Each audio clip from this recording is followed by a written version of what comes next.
شهر رمضان الذي أنزل فيه القرآن هدى للناس وبينات من الهدى والفرقان.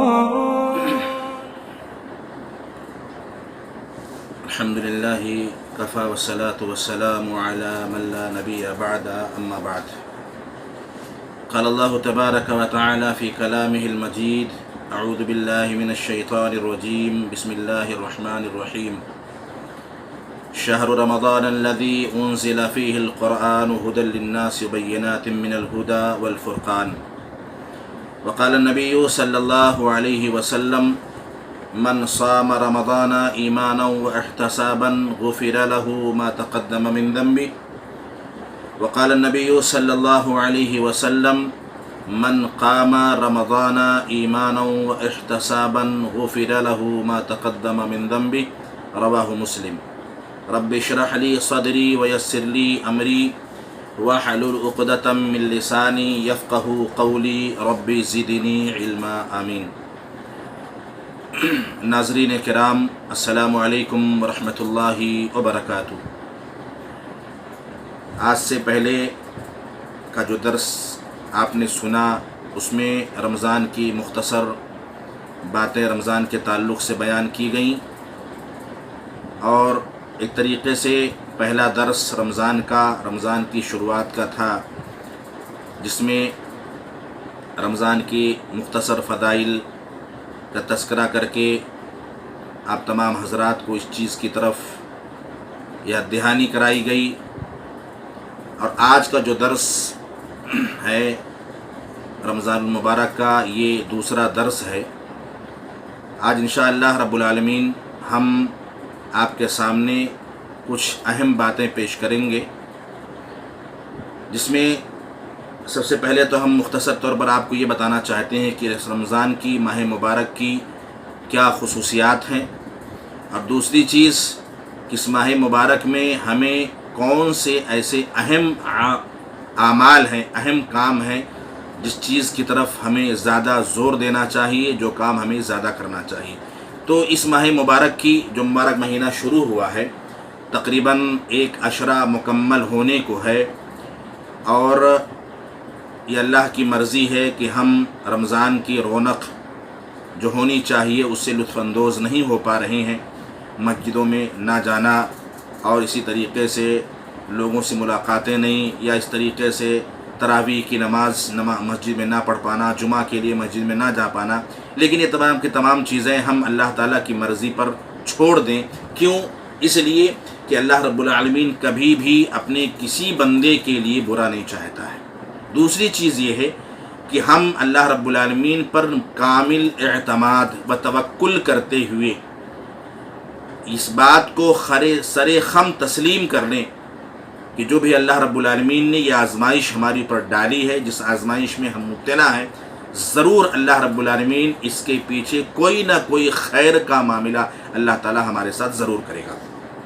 اور اسی امید کے ساتھ ہم جو ہے صبر کرتے ہوئے اپنے گھروں میں رہیں، باہر نہ نکلیں، بلا کسی اہم ضرورت کے، بلا اہم کسی کام کے ہم گھر سے باہر نہ جائیں. اپنے بیوی بچوں کے ساتھ، اہل و عیال کے ساتھ، ماں باپ کے ساتھ رہ کر کے خوب اللہ کی عبادت کریں، کیونکہ گھر میں رہ کر کے بھی عبادت کرنا جو ہے اللہ رب العالمین اگر خلوص نیت کے ساتھ انسان کرتا ہے رضا الہی کے لیے، تو انشاءاللہ العزیز اللہ رب العالمین ہمارے گھروں میں کیے گئے عمل کو بھی ضرور قبول فرمائے گا. بہرحال رمضان المبارک کا یہ جو مہینہ چل رہا ہے بڑے ہی خیر و برکت کا مہینہ ہے، اور اس مہینے کی بڑی خصوصیات ہیں، جس میں سب سے اہم اور سب سے بڑی خصوصیت اس ماہ مبارک کی یہ ہے کہ اللہ رب العالمین نے اس مبارک مہینے کے اندر قرآن مجید کا نزول فرمایا.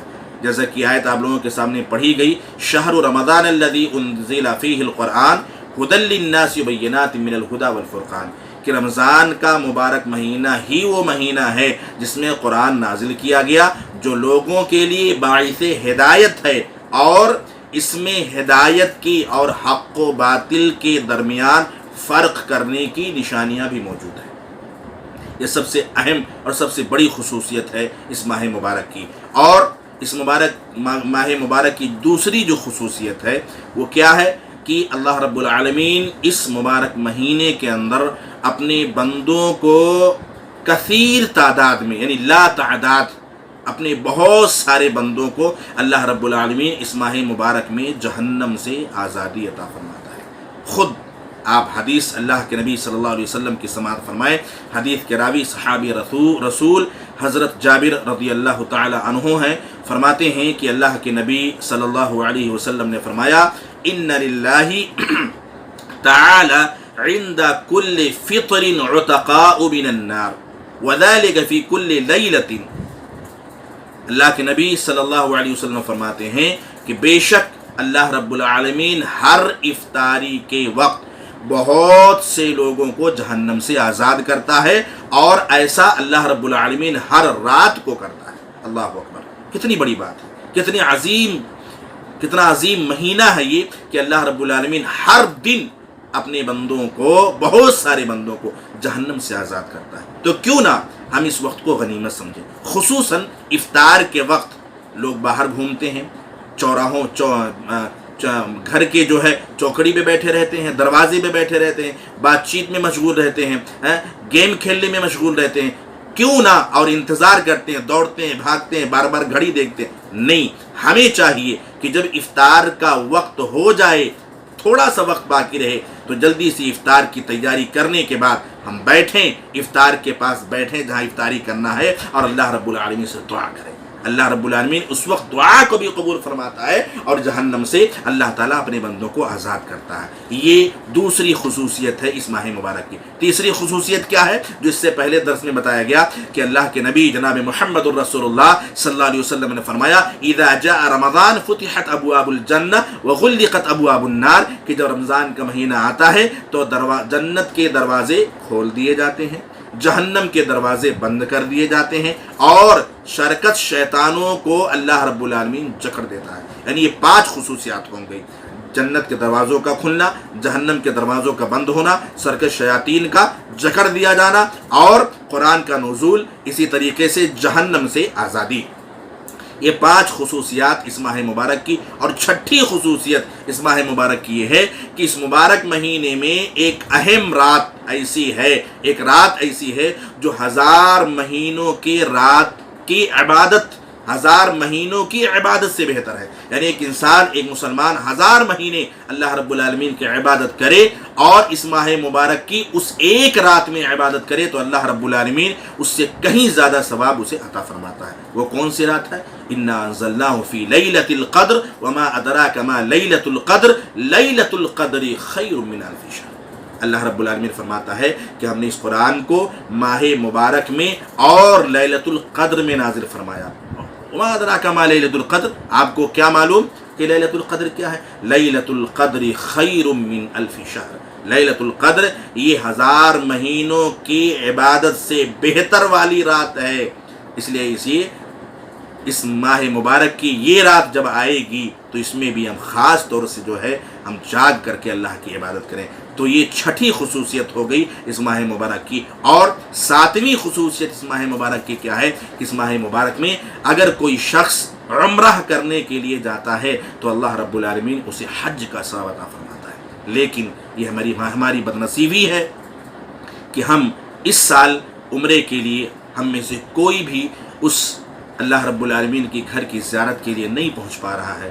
یہ اللہ کی مرضی ہے، اللہ کی مرضی کو ہم قبول کریں، لیکن اس کے ساتھ ساتھ ہم دعا کریں کہ اللہ رب العالمین آنے والے وقت میں، آنے والے سال میں ہمیں تو اپنے گھر کی زیارت ضرور نصیب فرمانا، آمین۔ اور خاص طور سے رمضان کے مہینے میں ہم سب اللہ کے گھر کی زیارت کے لیے دعا کریں کہ اللہ تعالی ہمیں اپنے گھر کی زیارت نصیب فرمائے۔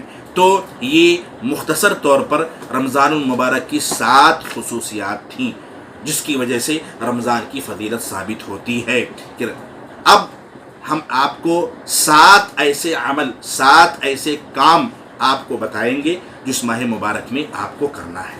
ویسے تو بہت سارے کام ہیں، بہت ساری عبادات ہیں، بہت ساری چیزیں ہیں، بہت ساری نیکیاں ہیں، لیکن 7 ایسے اہم کام کی طرف ہم آپ کی رہنمائی کریں گے انشاءاللہ، جس کو کرنا ہم اور آپ کا فریضہ بنتا ہے۔ سب سے پہلا کام جو میں نے شروع میں آپ لوگوں کو بتایا کہ اللہ کے نبی جناب محمد الرسول اللہ صلی اللہ علیہ وسلم